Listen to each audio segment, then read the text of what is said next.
Bret Easton Ellis. Remember the name because this is where the story of American Psycho truly begins. Now, before American Psycho ever hit theaters, before Patrick Bateman became an internet legend, there was a novel. A brutal, cold, deeply disturbing novel. And yes, it absolutely lives up to that reputation. If you've read it, you already know this gets uncomfortable very fast. Now, this brutal, cold, and deeply disturbing novel was written by a man in his early 20s, trying to make sense of a world that already felt surprisingly dead. And that man was Bret Easton Ellis. Ellis became famous almost overnight after publishing a novel while still in college. Suddenly he was rich, celebrated, surrounded by status, designer culture, celebrity nightlife, and the empty performance of success that defined 1980 Manhattan. And somewhere inside that world, Ellis realized something terrifying. Nobody cared who you were, only what you wore, where you ate, who you knew, and what you could project. Which is a very polite way of saying nobody was actually present. That realization became American Psycho. Because just maybe Patrick Bateman was never just a serial killer. Maybe he was the logical conclusion of a society where identity itself had become a product, and once you see it like that, it's kind of hard to unsee. Let's talk more about Ellis. Ellis grew up well off in LA and then moved to New York later in his life. In the late 80s, Ellis bought an apartment in the American Thread building in New York. It was sleek, expensive, minimalist, and if you've watched the show or can envision the novel, it was the exact aesthetic blueprint for Patrick Bateman's apartment. And although Ellis lived there alone, he described this period as intense isolation. He was consuming massive amounts of luxury goods, buying designer clothes and trying to fit the part of a successful New York writer. Yet deep down, he felt entirely hollow. He wrote American Psycho between the ages of 22 and 26, making him the exact same age as Patrick Bateman when the book was published in 1991. The shocking part is that for decades, Ellis claimed that he based Patrick Bateman on his abusive, alcoholic father. However, he later admitted that that was a lie. He used his father as a scapegoat because he was terrified to admit how much of Bateman was actually him. The story of American Psycho starts even before the book was published. You see, after locking in and writing the book, the original publishers paid him a massive advance for American Psycho. However, spy magazines and major newspapers began leaking incredibly raw, unedited, and highly graphic passages detailing Patrick Bateman's horrific acts. And after the manuscript was leaked, the publisher pulled the plug on the book just months before its scheduled release. This cancellation did not quiet the storm. The media attacked Ellis before the public even read a single page. Ellis even received some gruesome death threats at his home, forcing him to cancel a book tour and go into hiding. Society was horrified by the mirror Ellis was holding up to them. They wanted to ban the book because it exposed the violent, parasitic, celebrated 1980s dream. And I feel sorry for our boy Ellis because to survive this storm, he had to summon the law. Yeah, it was that bad. He had to call upon the First Amendment and freedom of speech, arguing that literature had a right to explore the darkest corners of society. And in the end, the backlash backfired. See what I did there? Backlash backfired. Anyway, in the end, the backlash backfired. The censorship of American Psycho turned it into an instant cultural phenomenon and a massive commercial bestseller when it finally hit the shelves. To write Patrick Bateman, Ellis immersed himself obsessively in luxury culture, corporate language, true crime, fashion, magazines, restaurant culture, and even serial killer psychology, until Bateman stopped feeling like a character and started feeling like a manufactured human being. But before we understand Bateman, we need to understand the world that created him. The petri dish is Manhattan in the late 1980s. Wall Street was exploding. Consumerism became religion, appearance became morality. In this world, empathy was weakness and individually slowly began to disappear, overwritten by toxic rules. Rule number 1 of American Psycho: identity is determined by possessions. In this universe, a human being has no soul, personality, or character. A person's identity is entirely constructed by the external objects they own. You are defined by the label on your suit, the reservation you can secure, the front of your business card, and the neighborhood of your apartment. If you remove the luxury commodities, the person ceases to exist. It's funny how we're keeping this tradition alive in the big 26. Rule number 2 of American Psycho: absolute unbreakable conformity. The social elite must look, talk, and act exactly like one another. Originality is a social death sentence. Everyone goes to the exact same tanning salons, use the same hair gel, and wear variations of the exact same glasses. Because the baseline expectation is total uniformity, people lose the ability to see individual faces. Rule number 3 of American Psycho: chronic collective blindness. Now, because rule number 2 dictates that everyone looks identical, the world suffers from a surreal flaw. Nobody actually knows who anyone else is. It's actually crazy. Characters spend entire conversations talking to people they have misidentified. Friends mistake co-workers for rivals. Bosses do not know their employees, and acquaintances pass each other constantly without ever truly recognizing one another. To put it simply, this world is a masquerade ball where everyone is wearing the same mask. And at this point, you start realizing something uncomfortable. This isn't a society anymore, this is a system of mirrors. Rule number 4 of American Psycho: total self-absorption. In this ecosystem, empathy is physically impossible. Every character is trapped in an absolute vacuum of their own narcissism. When two people have a conversation, they are not interacting, they are merely just alternating monologues. You can confess a crime, say something completely nonsensical, or even threaten someone's life directly to their face, and the other person will simply nod and change the subject back to themselves because they literally did not process your words. Now, I'm not even going to go into detail, but just today as of making this video, I saw a video of a guy in distress, and in the video no one was trying to help the guy, but everyone had their phones out while another human being, flesh and blood, was going through it. Total emotional detachment, total self-absorption. Let's move on to rule number 5 of American Psycho: cruelty is invisible and inconvenience is a tragedy. The moral compass of this world is completely inverted. The suffering of the lower classes, the homeless and the marginalized is entirely invisible to the elite. It is treated as background static. However, a minor social inconvenience such as poorly mixed drinks, a slightly smudged business card, or failing to get a Friday night reservation at an exclusive restaurant is treated as an existential, apocalyptic tragedy. And reading all this back, it almost feels ridiculous, like a parody of some sort, but that's the uncomfortable part. None of it is really exaggerated. American Psycho follows Patrick Bateman, and this man has it all. 1980s Wall Street elite, pristine looks, and a morning routine so perfect, it's almost terrifying. But beneath that designer suit lies a dark secret. He is a serial killer. Or at least he thinks he is. Because when Bateman finally breaks down and confesses his gruesome crimes, his lawyer laughs it off as a joke. Why?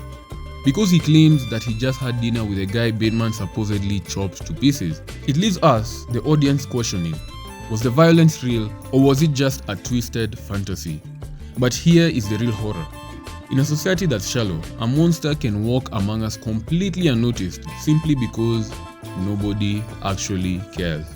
Now, I hope you've caught up with the story, and even if you haven't, don't worry, because even armed with this information of the environment in American Psycho and the plot itself, I can assure you with 100% certainty that you still cannot understand Patrick Bateman. Because even I, after reading the book, watching the movie, steering clear of the second movie, yeah, there's that too. You can watch it, but I wouldn't recommend it. But anyway, even after reading the book, watching the movie, I could not seem to fully understand Patrick Bateman until I looked at him from 4 different angles. Simply a case study with 4 stages. Patrick Bateman isn't a human being who happens to work on Wall Street. He is a luxury product that somehow developed consciousness. And I have proof because nowhere is this clearer than his morning routine. Now, in chapter 2 of the novel, Ellis floods the reader with an exhausting avalanche of designer brands, skincare products, routines, materials, supplements, and status symbols. Bateman himself does not introduce himself through memories, emotions, or relationships. He introduces himself through specifications. Everything, and I mean everything, reads less like a human consciousness and more like product copywriting. Even his body feels mechanical. His skincare routine sounds more like maintenance on a high-end machine, terrified of deterioration. His meals are optimized for performance. His apartment resembles a showroom more than a home. And in the film, this idea becomes almost literal. Bateman peels off the facial mask like a man unboxing himself.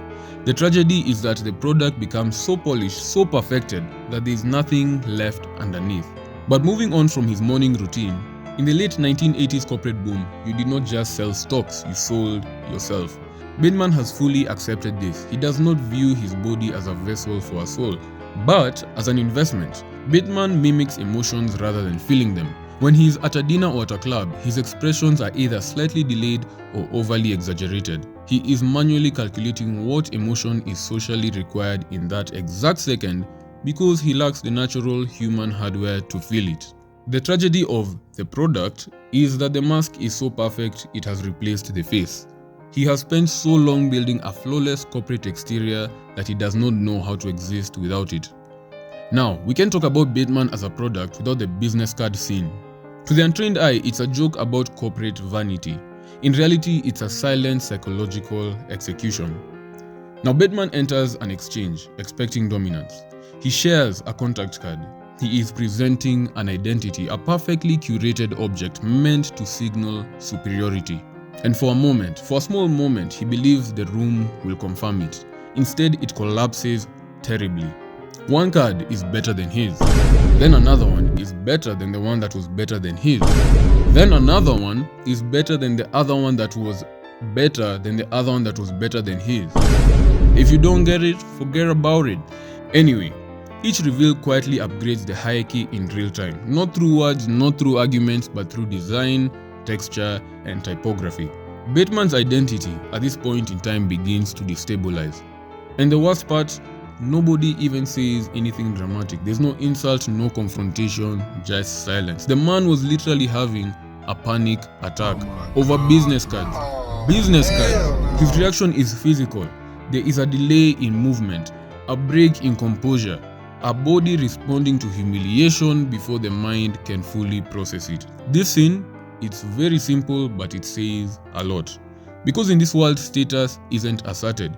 It is literally measured in paper thickness. Even his relationships are stripped of intimacy. He replaces it with business logic. His fiancée, Evelyn, isn't a partner but an accessory. The only reason he stays with her is because she looks good on his arm at high-end restaurants, reinforcing his status. Even his escorts are not people. He controls everything. Hired actors to validate the performance of his own masculinity. In the end, Patrick Bateman spent millions of dollars, thousands of hours, and an entire lifetime building the ultimate corporate product. It was flawless. It was shiny. It was impenetrable.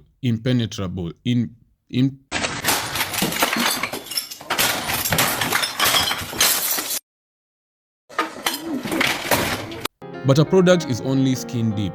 And in the next angle, we are going to peel back the labels, look inside the machine, and realize the terrifying truth.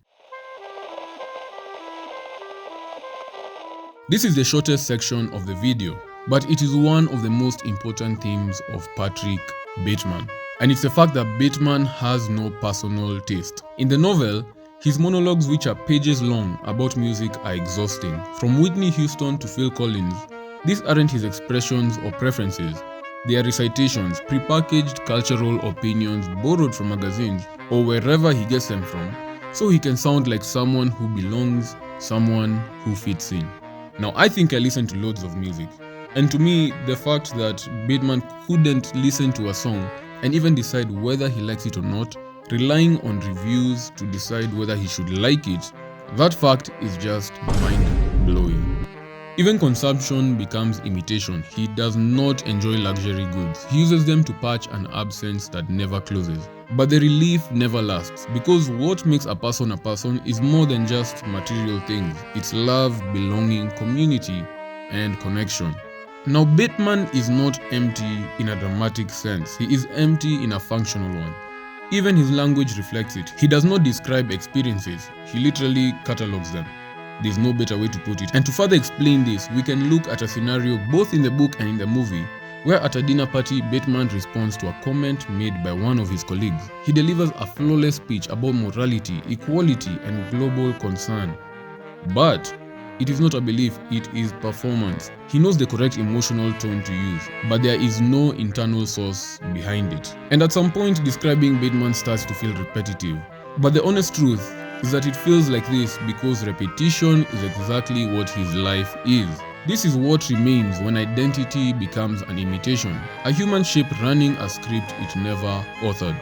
He is a true ghost, a man who lost his senses. I mean, he eats at the most expensive restaurants in New York, yet he rarely describes the taste of food as delicious. He will only describe how it looks on the plate or how much it costs. I pity Bateman because he cannot experience genuine pleasure. Even during hypersexual encounters, his mind drifts to clothing brands or what videotapes he needs to return. He is completely numb. He is a ghost trying to navigate a physical world, unable to actually touch or feel anything. And living as an empty mirror in a hollow world eventually causes the system to fracture. When you are a ghost that no one can see, you will do anything, and I mean anything, to prove you are real. And in the next angle, the ghost picks up an axe, and Patrick Bateman begins his violent, desperate war to make a deaf world finally look at him. Now that we have witnessed the flawless product and the void beneath it, the violence finally makes sense. Patrick Bateman's gruesome crimes are not just mindless bloodlust. He is the only man in Manhattan who has woken up to the horror of his own existence. His murders are a desperate, primal scream to shatter the conformity, to feel a raw human emotion. Back in the 1980s, corporate traders bought companies, stripped them of their assets, and threw them away. And Bateman treats human beings the exact same way.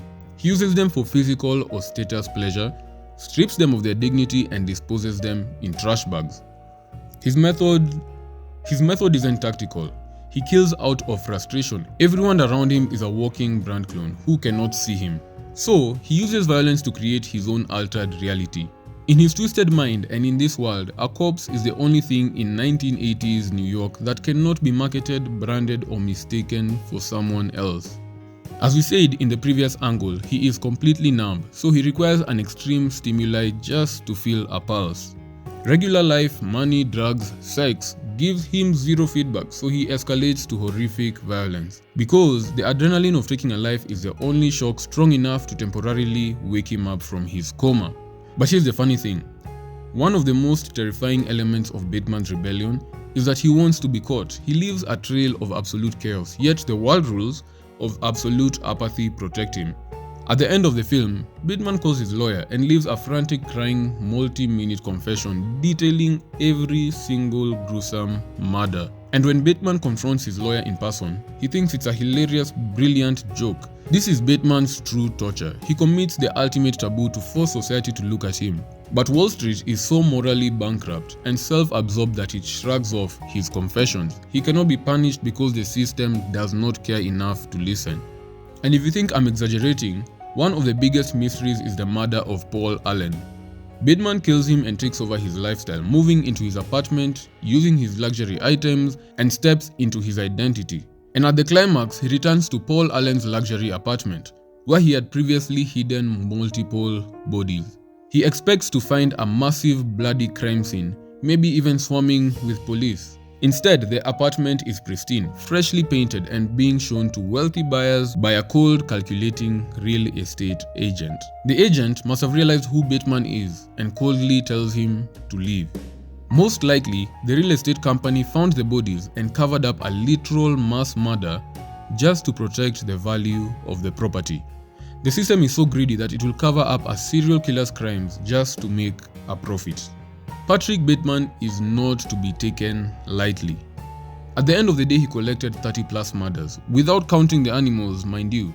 Just to put it into perspective how demented he is, in chapter 38 of the book titled Killing Child at Zoo, he does literally that. Stabbing a child in the neck after baiting him with a cookie. This causes a commotion, allowing Bateman to slip into the crowd. But he doesn't stop there. He re-emerges from the crowd. claiming to be a doctor, just to hold the dying child and admire the work of his hands. This man is truly unhinged. But a weapon can only cut so deep, and no matter how much blood Bateman spills, Wall Street refuses to break. His screams are met with absolute silence. And defeated by a world that won't even notice his crimes, Bateman retreats, only to cross paths with one person who might actually hold the key to saving his stolen soul.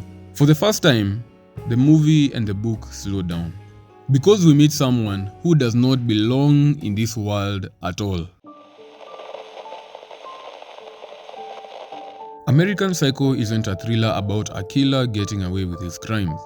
It's a tragedy about a man trapped in an unbreakable prison. Because after the product has failed, the void has widened and the rebellion has been erased, we reach the heartbreaking climax of Patrick Bateman's story. To understand this ultimate defeat, we won't look at his victims. Ladies and gentlemen, boys and girls, friends, enemies, and exes, I present Jean, his secretary. She is the only person in his entire world who does not care about luxury labels or reservations. And to top that, she genuinely deeply cares about Bateman, which, in his world, doesn't really have a category. She offers him a real human connection. But Bateman cannot receive it because he has spent his entire life being hollowed out by consumerism. He has no emotional hardware left to process genuine affection. Jean's presence destabilizes him, introducing something his world cannot translate. In the language of his world, Jean does something impossible. She breaks the listening void. When Bateman speaks, she doesn't perform. She does not compete, doesn't filter him through status. She listens and responds like a human being. And that alone makes her dangerous to his reality. At his apartment, the final collision happens. Bateman tries to operate through his usual corporate script, but Jean doesn't follow it. She speaks honestly. She admits that she wants something real and that she doesn't want to hurt his ego. And for a moment, the system fails. Bateman holds a nail gun to the back of her head, but it all collapses. Her presence, which is unfiltered, sincere, and unmarketable, forces his entire structure to short-circuit. Then a phone call interrupts, the moment breaks, and he lets her go. This is not because he resolves anything, and not because he understands himself, but because for a brief moment he recognizes what she is offering. Jean walks out alive, and Bateman is left with something worse than guilt: awareness. The world Bateman exists in has no place for what Jean represents, because she refuses to conform. Bateman's fate is not punishment or imprisonment, it is continuation. He is forced to go back into the same corporate machine, the same identity, the same performance, not because he is trapped, but because there is nowhere else for him to become. And that is the true tragedy of Patrick Bateman. He wasn't denied confession, he was denied salvation. Jean gave him a lifeline out of the simulation, something real and something human. But a product cannot love, neither can a ghost be held. So, he lets her go. Not as a killer, but as a man who understands for one moment that he will never be one. Which brings us back to the beginning, back to the man who typed this nightmare into existence, Bret Easton Ellis. For decades, critics thought that American Psycho was just a savage parody of Wall Street greed. But Ellis eventually confessed the terrifying truth. He did not write Patrick Bateman because he hated investment bankers. He wrote Patrick Bateman because he was looking in the mirror. Ellis was a 22-year-old millionaire celebrity trapped in hyper-consumerism, buying the clothes, playing the role while still feeling completely dead inside. Patrick Bateman wasn't an exaggeration of 1980s capitalism. He was the ghost haunting the author's own mind, a desperate cry for help in a world where confession means nothing. Patrick Bateman isn't a historical artifact from 1987. He is a magnified version of modern society. Ellis predicted the modern internet age. We have built a world where everyone runs their own personal brand protocol. We are all living under the world rules of 1987 Manhattan. Patrick Bateman did not get caught because the world he lived in was too shallow to care. And that is the true horror of American Psycho. The monster never gets punished. He just blends perfectly back into the crowd. And if you look closely at our world today, he is still walking among us, which ties directly into the scripture of the day. For what will it profit a man if he gains the whole world and forfeits his soul? Thanks for watching. Give your boy a like and a sub, and until next time, stay safe.